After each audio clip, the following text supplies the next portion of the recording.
하나님의 말씀 보시겠습니다. 오늘 우리에게 주신 하나님의 말씀은 마태복음 13장 51절에서 58절까지의 말씀입니다. 마태복음 13장 51절에서 58절의 말씀입니다. 제가 하나님의 말씀을 봉독합니다. 이 모든 것을 깨달았느냐 하시니 대답하되 그러하오이다. 예수께서 이르시되 그러므로 천국의 제자된 서기관마다 마치 새 것과 옛 것을 그 곳간에서 내오는 집주인과 같으니라. 예수께서 이 모든 비유를 마치신 후에 그곳을 떠나서 고향으로 돌아가사 그들의 회당에서 가르치시니 그들이 놀라 이르되 이 사람의 이 지혜와 이런 능력이 어디서 났느냐? 이는 그 목수의 아들이 아니냐? 그 어머니는 마리와 그 형제들은 야고보, 요셉, 시몬, 유다라 하지 않느냐? 그 누이들은 다 우리와 함께 있지 아니하냐? 그런즉 이 사람의 이 모든 것이 어디서 났느냐 하고 예수를 배척한지라. 예수께서 그들에게 말씀하시되 선지자가 자기 고향과 자기 집 외에서는 존경을 받지 않음이 없느니라 하시고 그들이 믿지 않음으로 말미암아 거기서 많은 능력을 행하지 아니하시니라. 아멘. 말씀을 통한 주의 은혜와 평강이 모인 모든 자들 가운데 넘치기를 축원합니다. 예수님은 우리와 함께하기 위해 오신 임마누엘의 하나님이십니다. 우리를 대속하시기 위해서 우리와 같은 인간의 몸을 입으셨고 죄가 없으신 하나님으로 우리의 죄를 담당하신 것입니다. 예수님은 누추하고 냄새나는 구유에 누이셨습니다. 구유는 갓 태어난 인간이 거할 수 있는 가장 어떻게 보면 비천한 곳을 상징하는 것이죠. 그 어느 것도 갓 태어난 아기가 그 구유보다 못한 곳에 누일 만한 곳이 없으므로 이것은 모든 것을 다스리시는 왕이신 예수님께서 그런 비천한 곳에 태어나심으로 말미암아 가장 높은 자부터 가장 낮은 자까지 도우실 수 있는 모든 것을 경험하시고 도우실 수 있음을 의미하는 것입니다. 또한 공생의 사역 가운데 예수님의 사역은 여우도 굴이 있고 공중의 새도 집이 있으되 인자는 머리 둘 곳이 없도다 표현하실 만큼 고된 삶을 사시며 하나님의 말씀을 가르치시고 천국 복음을 전파하시고 모든 것을 고치시는 회복의 사역을 하심을 통해 메시아심을 드러내신 것입니다. 이렇게 아무도 주목하지 않는 낮은 자리로 오신 메시아이신 예수 그리스도를 통해 하나님의 나라는 그렇게 임한 것이죠. 회개하라 천국이 가까이 왔느니라 그분을 통한 하나님의 나라의 도래를 선포하신 것입니다. 유대인들은 바벨론 포로기 이후에 헬레니즘 문화와 로마의 압제 속에서 그들은 억압당하고 고통당하는 중이었기에 그들은 메시아가 오고 하나님의 나라가 임하면 그들을 무찌르고 백성을 세워줄 수 있는 강력한 왕과 이 땅의 나라를 원했지만 하나님은 작은 아기를 이 땅에 보내셨다라는 것이죠.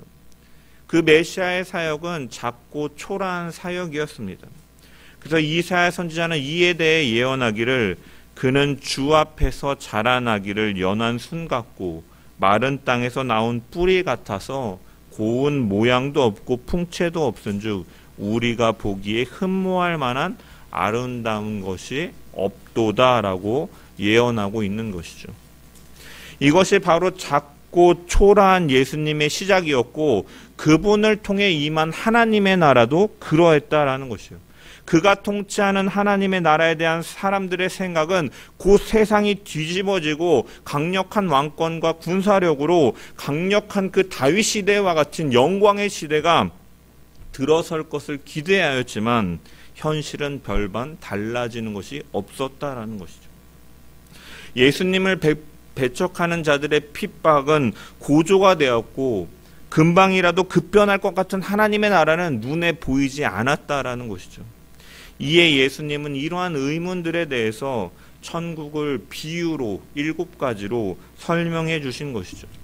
씨 뿌리는 자의 비유와 알곡과 가라지 비유와 그물 비유를 통해서 하나님께서 그 구약의 예언자들을 통해 메시아의 탄생을 예고하시고 그분이 오셔서 말씀을 가르치시고 회복시키고 하나님의 나라가 임하지만 여전히 믿지 않는 자들이 왜 있는가? 길가와 같이 카시밭과 같이 돌밭과 같이 그러한 밭들이 존재함을 통해서 복음을 듣지 아니하는 자들이 있음을 말씀하시고 그 비밀은 이제 하나님의 나라의 때에 하나님이 추수할 때가 되면 알곡과 가라지를 콧간에 나누시고 가라지는 불에 태우는 것과 같이 그 비밀은 그 하나님의 그때에 완전히 드러날 것임을 말씀하신 것이죠. 그물을 통해서 많은 물고기가 잡아 올려지지만 값이 비싸고 가치가 있는 그 물고기는 그릇에 담겨지고 가치가 없는 것은 버려지는 것처럼 그 천국 복음의 그 비밀은 하나님의 그때에 분명하게 드러날 것이다 라고 말씀하신 것이죠. 또한 예수님을 영접하며 이 땅 가운데 하나님의 말씀을 따라 복음을 전하는 사람들이 살아가는 그 하나님의 나라는 여전히 핍박 가운데 있지만 하나님의 나라는 겨자씨와 누룩이 전체를 변화시키고 자라는 것처럼 점진적으로 완성되어 갈 것이다. 하나님의 나라의 확장성에 대해서 누룩과 겨자씨의 비유를 통해 말씀하신 것이죠. 그리고 그것은 지금 당장 보잘것없어 보이고 가치 없는 것처럼 보이지만 그 비밀을 아는 자, 주어진 자는 그 가치는 바로 밭에 감추진 보화와 같이 값진 진주와 같이 그 하나님의 나라는 그 비밀을 아는 자에게는 분명히 가치가 있는 것이다 라고 말씀하신 것이죠. 이 7가지 비유를 통해서 제자들에게 천국에 대해서 알려주신 주님께서는 오늘 본문을 보면은 이제 제자들에게 묻고 계십니다. 51절의 말씀을 보면은 이 모든 것을 깨달았느냐라고 이렇게 물어보고 계시죠. 이 표준 원문 성경을 보면은 이 예수님께서 그들에게 말씀하기를 마치시고 이 모든 것을 깨달았느냐라고 이렇게 물으셨다라고 기록되어 있습니다. 그래서 그들에게 하신 앞전의 말씀, 천국에 대한 7가지 비유의 그 의미를 전하시고 이것에 대해서 너희가 제대로 확인했느냐, 이해했느냐라고 물어보고 계시는 것이죠. 이에 제자들은 뭐라고 대답합니까? 그러하오이다 라고 대답을 합니다. 여기 그러하오이다 라는 것의 원문을 보면은 진실로 그러합니다, 정말로 옳습니다 라는 이러한 의미의 단어가 사용되어져 있어요. 그래서 그 예수님께서 말씀하신 그 내용에 대해서 확실한 긍정을 표현하는 그 의미로 그들이 대답하고 있는 것이죠. 이것은 제자들이 예수님께서 하신 그 비유를 통해 하나님의 나라가 어떤 성격인지를 그들이 분명하게 이해하였다라고 고백하고 있는 것입니다. 이 점에서 주님의 제자들은 우리가 13장 13절에 예수님께서 보아도 보지 못하고 들어도 듣지 못하고 깨닫지 못한 자들과 분명히 구별되는 자들이다라는 것이죠. 물론 그들 역시도 얼마 가지 못해서 이제 15장에 보면은 이 장로들의 전통에 대한 논쟁에서 이제 입으로 들어가는 것이 사람을 더럽히는 것이 아니라 입에서 나오는 것이 사람을 더럽히게 한다라는 이러한 비유에 대해서 그들은 깨닫지 못하고 그것을 질문하는 어리석음을 노출하기도 하고 16장에 보면 베드로가 주는 그리스도시요 살아계신 하나님의 아들이십니다. 그가 신앙 고백을 올바르게 했을 때 주님은 이제 첫 번째로 십자가의 죽으심과 그 순환과 부활에 대해 예고를 해주시는데 그것을 이해하지 못하고 베드로는 그것을 막으려고 하고 하니까 예수님께서는 사단아 라고 꾸짖기도 하시는 것이죠. 이것은 무엇을 보여줍니까? 우리의 그 영적 지각력이 언제나 지속되는 것이 아님을 보여주고 있는 것이죠. 그럼에도 주님의 제자들과 하나님 나라 외부에 있는 사람들의 다른 점은 무엇이냐? 제자들은 그 순간에는 깨닫지 못할지라도 예수님에게 그 주님께 설명을 요청함을 통해서 깨닫는 반면에 하나님 나라 외부에 있는 사람들은 들을 때도 깨닫지 못할 뿐만이 아니라 마음의 시종일관 완악하게 닫혀 있음을 통해서 주님께서 그 이해를 돕기 위한 설명도 요청하지도 않는 모습을 통해 언제나 그들은 진리를 깨닫지 못하는 상태로 살아가는 차이점이 있는 것이죠. 그러므로 우리도 마찬가지예요. 하나님의 말씀을 듣고 때로는 그 순간에 이해를 하지 못하고 그 비밀을 놓칠 때가 있다라는 것이죠. 하지만 우리는 성령의 내주하시는 성령의 인도하심과 또한 우리에게 주시는 하나님의 말씀을 통해서 우리는 그 뜻을 깨닫고 분별하며 나아가야 되는 존재다라는 것이죠. 왜냐? 하나님의 말씀에는 우리의 삶을 인도하는 능력이 있기 때문입니다. 말씀이 우리의 길을 밝혀 비춰주는 내 발의 등이요 내 길의 빛이기 때문인 것이죠. 따라서 우리는 우리의 한계를 인정하며 겸손하게 하나님의 인도하심을 구하며 하나님의 말씀을 가까이 하며 살아가야 되는 것입니다. 제자들이 그 비유의 말씀을 또한 이후에도 금방 놓치고 잃어버렸던 것처럼 우리는 끊임없이 말씀을 통해서 묵상하고 또한 깨닫는 이러한 계속되는 그 예수님이 다시 오시는 그날까지 우리는 그렇게 함을 통해서 그 말씀이 우리의 삶을 비추고 인도하실 수 있도록 우리는 날마다 늘 그렇게 살아가야 되는 존재들이다라는 것이죠. 나침반의 바늘은 항상 북쪽을 가리키고 있습니다. 그런데 이 나침반의 바늘이 항상 북쪽을 가리키는 것은 그것이 바로 북쪽을 가리키는 자석이기 때문이죠. 그런데 그 나침반의 끝을 보면 그 바늘은 항상 올바른 방향을 가리키기 위하여 떨림이 있다라는 것이죠. 나침반의 바늘이 멈춰 있다라는 것은 그 바늘이 고장남을 의미하는 것이요. 마찬가지로 우리가 이 바늘이 떨고 있는 것처럼 그 자석은 자기가 북쪽을 가리키기 위한 그 사명을 완수하려는 그러한 목적 속에서 떨림을 가지면서 끊임없이 잊지 않고 그렇게 가리키는 것처럼 때로는 우리가 떨리고 흔들릴지라도 말씀을 의지함을 통해서 늘 주님을 바라보고 주님을 향해 나아가는 자들이 되어야 됨을 우리는 발견할 수 있는 것이죠. 이처럼 우리는 늘 우리의 한계를 고백하는 가운데 말씀을 통해 주의 뜻을 바라보고 분별하고 나아가야 될 줄 믿습니다.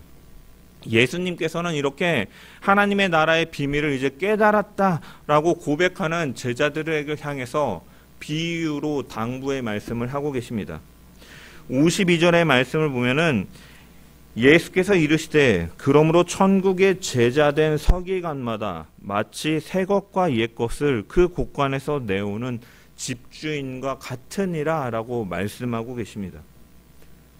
여기서 서기관들은 어떠한 사람들인가? 서기관은 기록하는 직책을 가진 사람들이죠. 그래서 여기 나오는 서기관은 이 성경을 필사하는 이 사람들을 가리키는 것입니다. 그래서 지금처럼 성경을 대량으로 인쇄해가지고 보급하는 시대가 아니었기 때문에 그들이 성경의 말씀을 이렇게 사람들이 이렇게 들을 수 있도록 기록하는 것은 한 장 한 장 이렇게 보고서 베껴서 보관하고 이렇게 이어져 오는 그런 과정 가운데 이 일들을 감당했던 사람들이죠. 그러니까 이 성경의 말씀을 실수하지 않고 틀리지 않게 옮기기 위해서는 그들은 당연히 율법에 능통해야 되는 하나님의 말씀에 능통해야 되는 자들이었던 것이죠. 그러니까 당시의 서기관들이라 하면은 이 성경에 대해서 연구하는 자들, 그리고 그 연구한 것을 가지고 백성들에게 가르치는 선생들을 가리키는 것이죠. 권위 있는 자들입니다. 그런데 예수님께서는 이 천국의 비밀을 깨달은 제자들을 향해서 뭐라고 말씀하십니까? 너희가 천국의 이 서기관들이다 라고 말씀하고 계시는 것이죠. 천국의 제자된 서기관마다 라고 말씀하고 계시는 겁니다.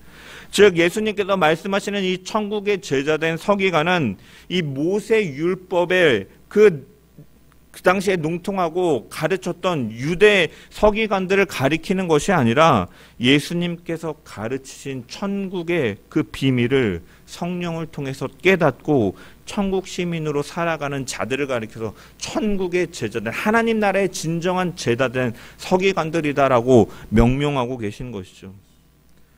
그렇다면 우리가 예수님께서 이렇게 말씀하시는 것에서 우리는 우리에게 주어진 임무와 책임을 발견할 수가 있는 것입니다.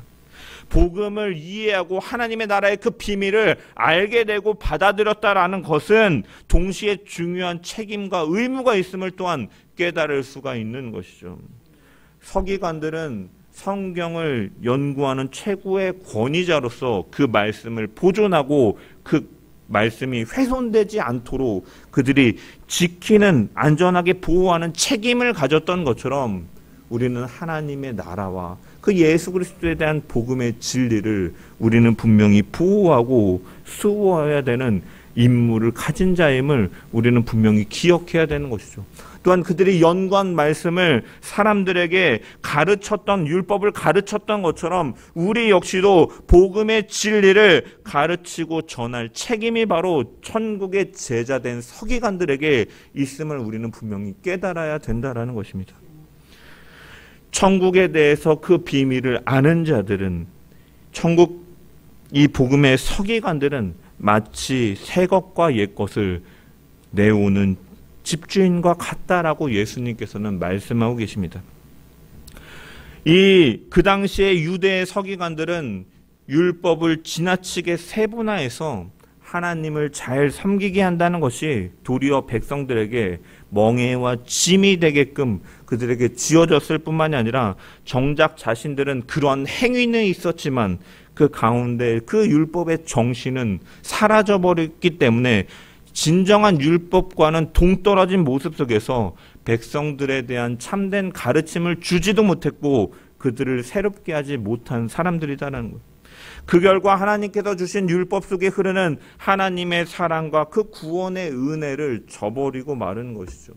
우리가 레위기를 통해서 그 율법에 대해서 그 제사의 규정들에 대해서 살펴보고 있지만 그 규정들은 죄로 인하여 하나님께 나아가지 못하는 자들이 그 죄를 깨닫고 그 은혜를 힘입어서 하나님께 나아가는 그 하나님의 은혜에 대해서 가르쳐주고 계신데 그것의 그 본질과 그 정신이 아니라 외형적인 것에만 초점이 돼서 그들은 은혜를 저버리고 잊어버리고 만 것이죠.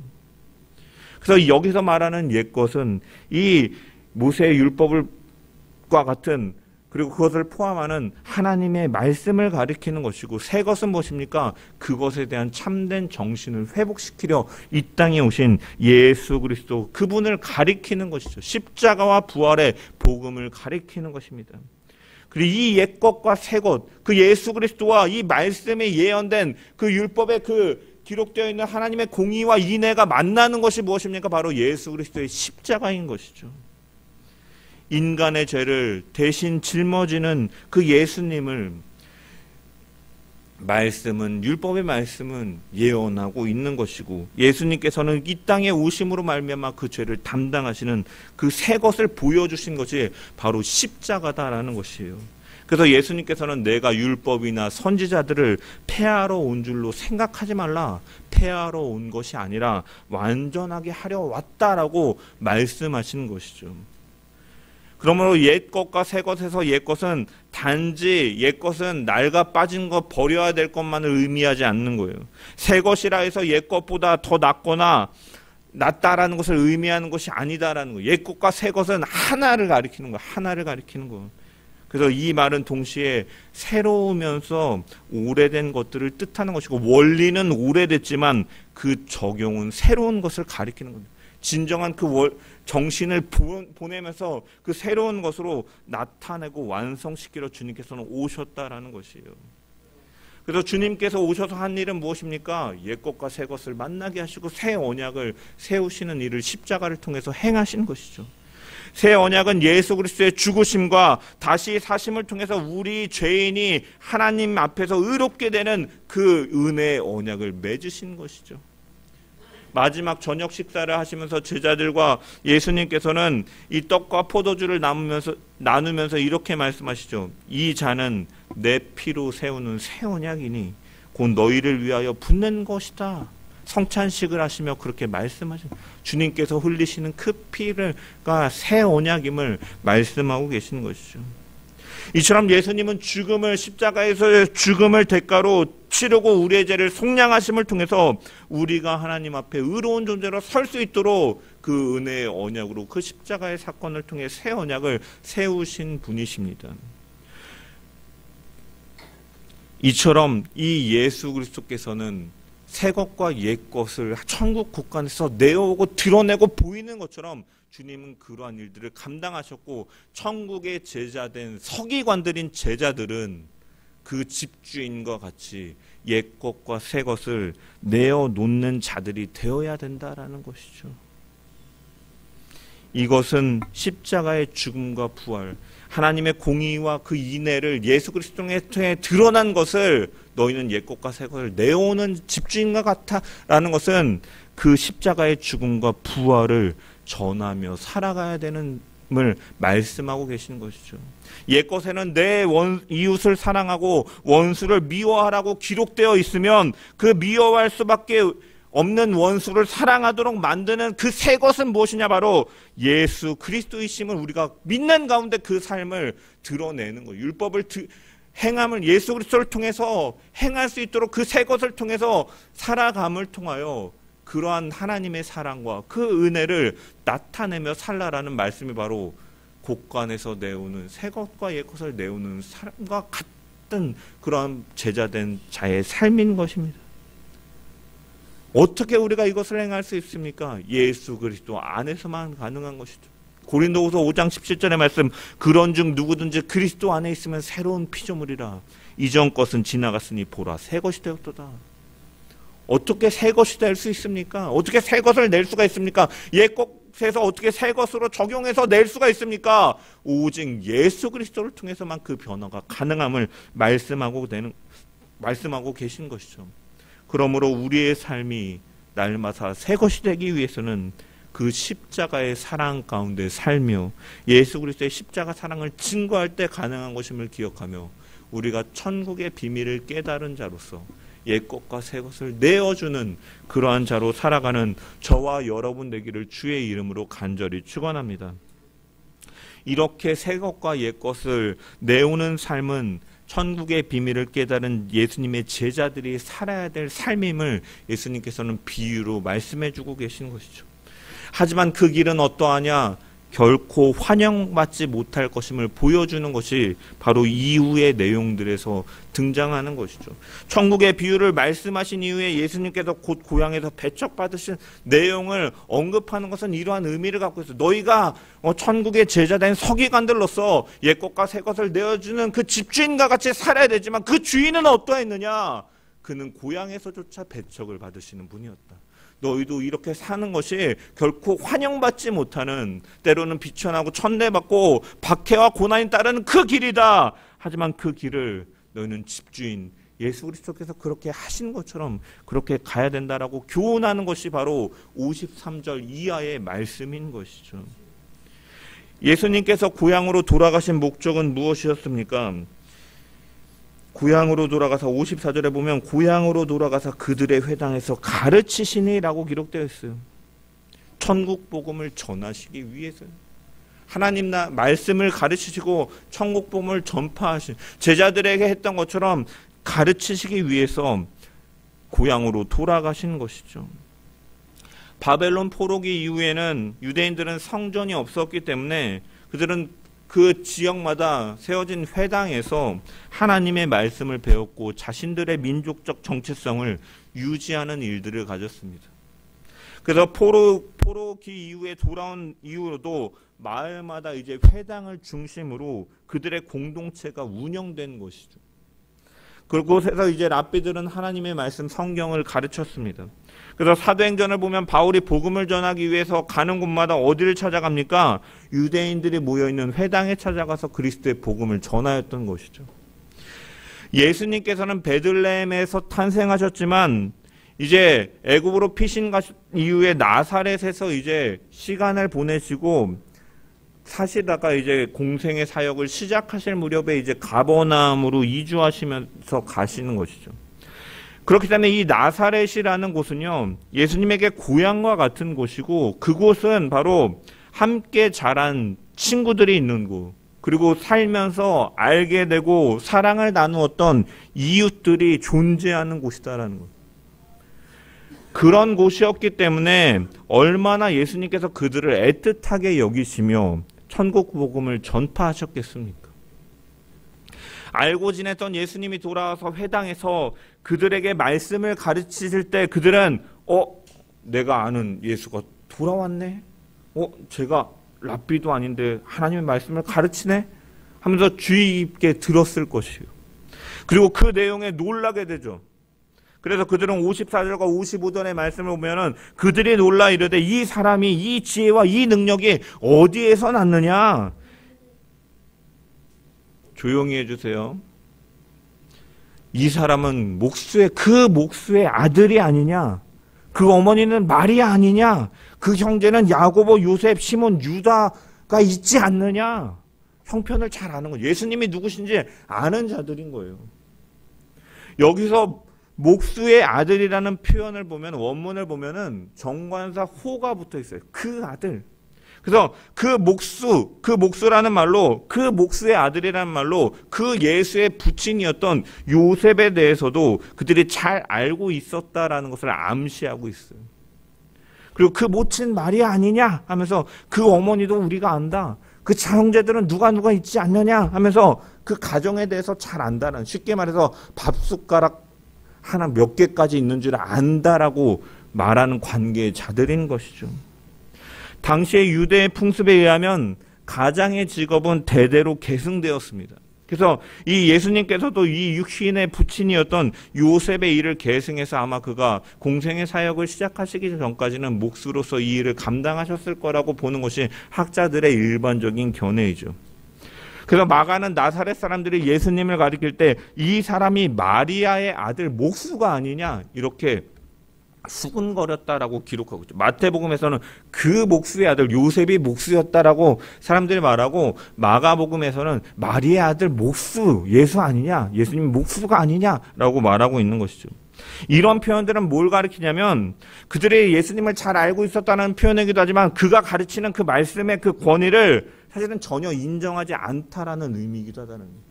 말씀은 누가 가르쳤습니까? 최고의 권위자 랍비들, 이 말씀에 능통한 랍비들이 가르쳤는데, 야 네가 네까지 목수가 뭔데 네가 이것을 가르치고 있느냐? 라는 말도 되는 것이죠.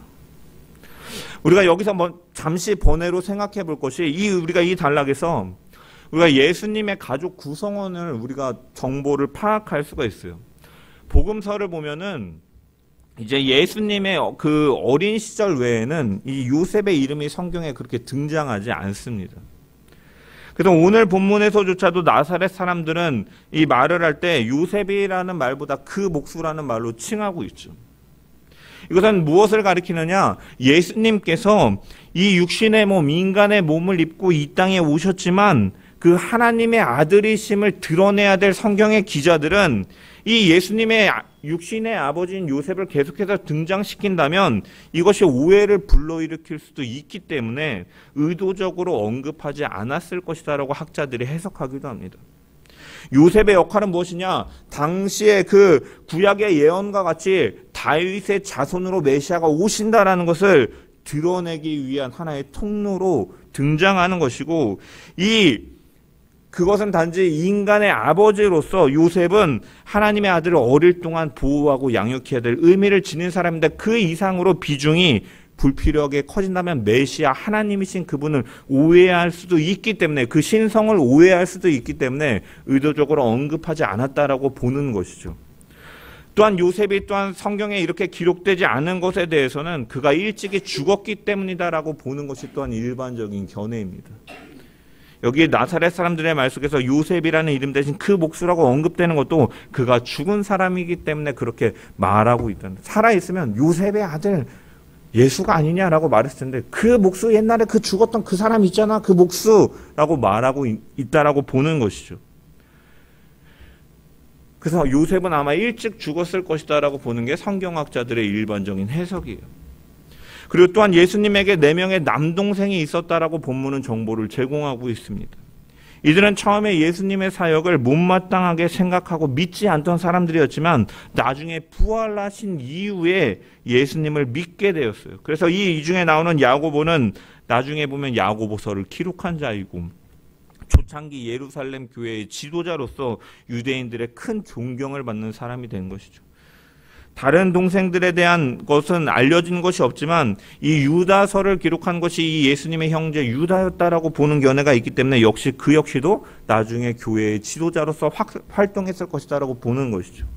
그리고 예수님의 여동생들도 있었음을 우리는 알 수가 있죠. 56절에 보면 그 누이들은 다 우리와 함께 있지 아니하냐라고 이렇게 말하고 있죠. 그들의 이름이나 뭐 또 몇 명이었는지의 구체적인 정보는 제공하고 있지 않지만 복수로 기록된 것을 누이들이라고 표현하고 있잖아요. 복수로 기록된 것을 보아서 최소한 2명 이상이 있었음을 유추해 볼 수가 있는 것이죠. 나사렛 사람들이 그 누이들은 다 우리와 함께 있지 아니하냐라고 말을 하고 있다라는 것은 그들이 모두 결혼을 해서 그곳에 살고 있다라는 의미로 우리가 해석할 수가 있어요.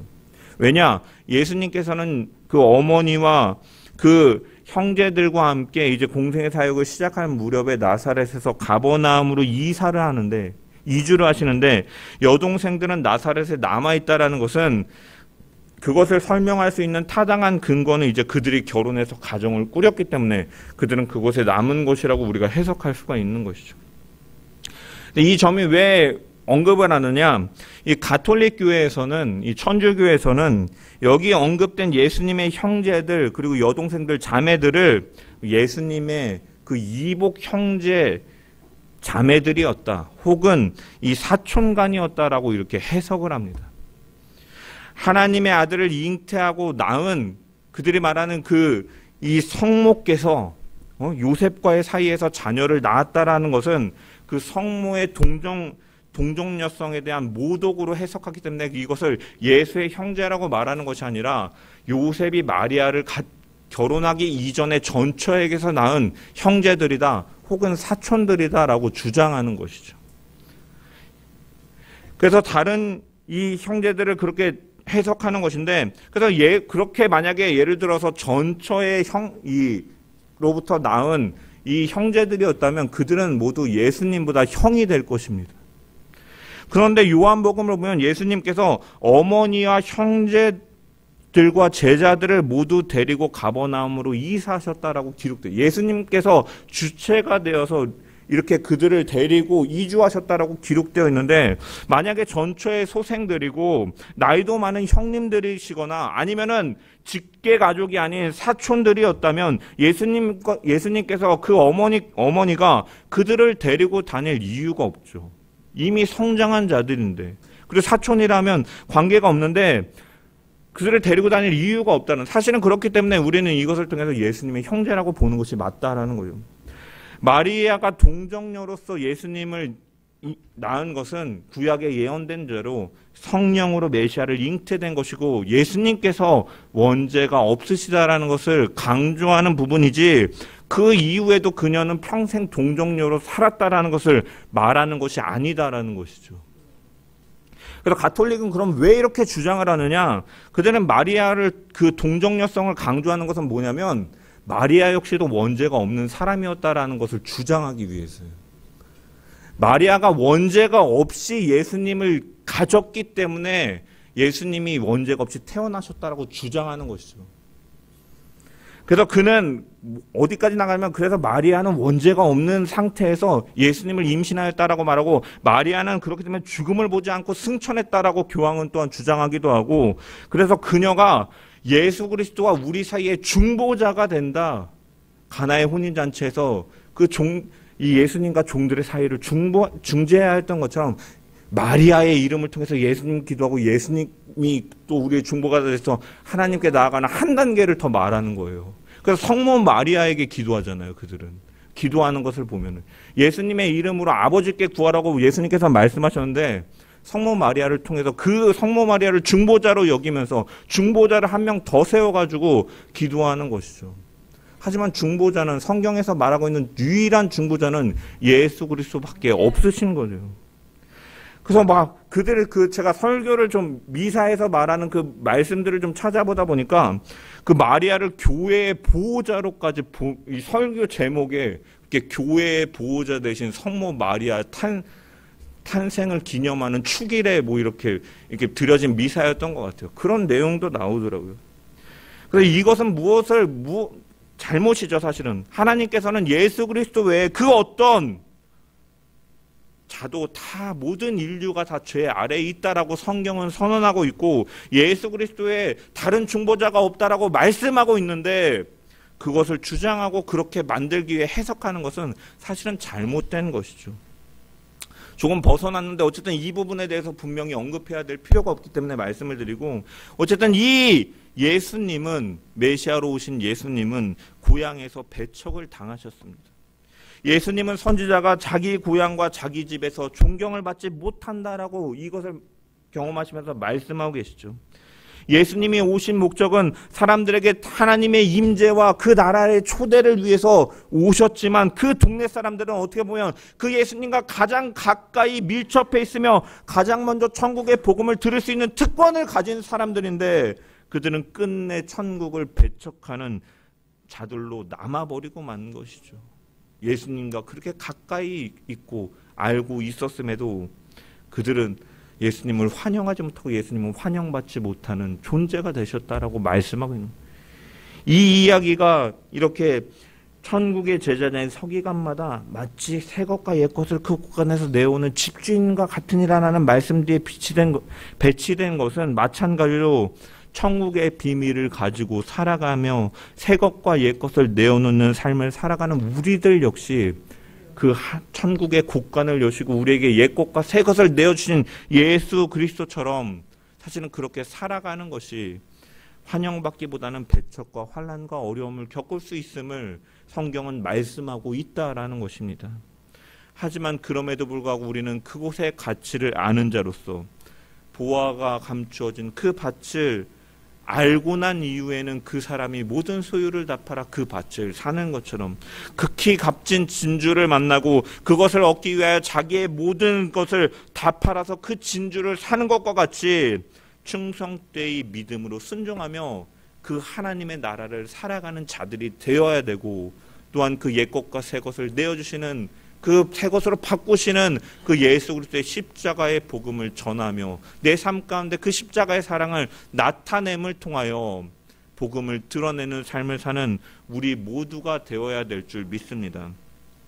예수님은 예언된 옛것, 말씀으로 약속하신 십자가를 우리에게 새 것으로 공급하여 주신 분이시죠. 천국의 비밀을 우리에게 새롭게 알려주신 것입니다. 오해를 바로잡으시고 그 천국의 비밀을 알게 하신 것이죠. 그 천국의 비밀을 알게 된 제자들은 천국의 제자된 서기관과 같이 집주인의 심정을 가지고 옛것과 새것을 내어놓는 그런 삶을 살아가는 우리가 되어야 될 줄 믿습니다. 예수님께서 그 새 것으로 만드시기 위하여 자신을 희생하셨고 섬기시고 사랑으로 십자가에 죽는 그 순간까지 그들을 위하여 기도하시고 사랑하시고 그를 위하여 중보하셨던 것과 같이 우리 역시도 그들을 정말로 사랑하는 마음을 가지고 때를 얻든지 못 얻든지 이 천국의 복음을 전파하는 데 힘씀을 통해서 점진적으로 완성되어가는 하나님의 나라에 사용되어지는 도구 되기를, 귀한 주의 백성 되기를 주의 이름으로 간절히 축원합니다.